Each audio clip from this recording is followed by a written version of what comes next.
Hello বন্ধুরা, আজকে আলোচনা করব এমন একটি সাধনা যার নাম হচ্ছে পঞ্চা আঙ্গুলি সাধনা, অর্থাৎ 5টা আঙ্গুলের দেবীর সাধনা। এই সাধনাতে বন্ধুরা অনেক দিব্য সাধনা রয়েছে। এই সাধনাটা অনেক দিব্য সাধনা, কারণ এই সাধনাতে আপনি আঙ্গুলের 5টা আঙ্গুলের মাঝখানে যে কোনো জিনিস দেখতে পারবেন, অর্থাৎ দেখা যায়, ভূত ভবিষ্যৎ বর্তমান দেখা যায়। কিন্তু এই সাধনার নিয়ম বহুত কঠোর রয়েছে।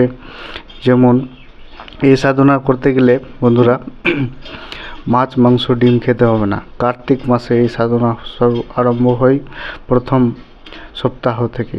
প্রথম সপ্তাহে যে কোনো বার থেকে এই সাধনা আরম্ভ হয়। এতে তুমি একটা ভালো অ্যাস্ট্রোলজারও হতে পারবা। কিভাবে?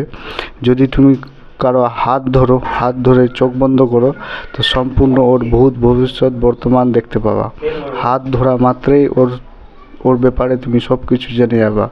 একেই বলে দেবী পঞ্চা আঙ্গুলির সাধনা। 5টা আঙ্গুলের মাঝখানে দেবী রয়েছে। এই দেবীটার আঙ্গুলেরই মাঝখানে দর্পণ হিসাবে সব কিছু দেখায়, এবং যদি কেউ মনে মনে কিছু ভাবে সেটাও আপনি দেখতে পাবেন, কি ভাবছে এবং কি কোথায় ভাবছে। একে পঞ্চা আঙ্গুলি দেবী বলা হয়। এই দেবী যারা মাছ মাংস খায় তারা এই সাধনা করতে পারবে না। এই দেবীর মন্ত্র রয়েছে, ইন্টারনেটে যে মন্ত্রটা রয়েছে সেই মন্ত্র দিয়েই এই সাধনা করা যাবে। পঞ্চা আঙ্গুলি মন্ত্র বললেই আপনি দেখতে পাবেন কি পঞ্চা আঙ্গুলির মন্ত্র হিন্দিতে লেখা আছে। তো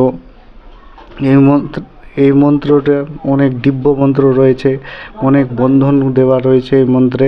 বন্ধনের মাধ্যমে এই দেবীকে আরাধ্য করা যায়। বিশেষ কিছু এর পুজো হয় না, কিন্তু এই দেবীর কাছে গদা এবং তলোয়ার আর ঢাল সব কিছুই রয়েছে।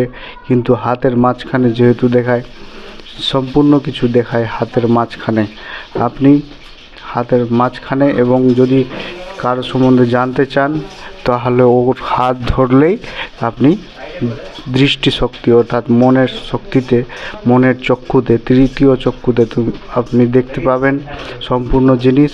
ওর ভবিষ্যতে কী ঘটনেওয়ালা আছে এবং ওর কী ক্ষতি হনেওয়ালা আছে। কিন্তু এর নিয়ম বহুত কঠোর। বিনা শিলা কাপড়, অর্থাৎ যে কাপড় সেলাই করা হয় না সেই কাপড় পরতে হবে। আবার কার্তিক মাসে হলুদ কাপড় পরতে হবে।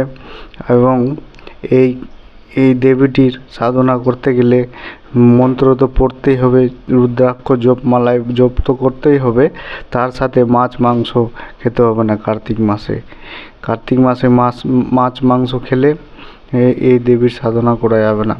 পুরো কার্তিক মাস বিনা মাছ মাংস খেয়ে এই দেবীর সাধনা করবা।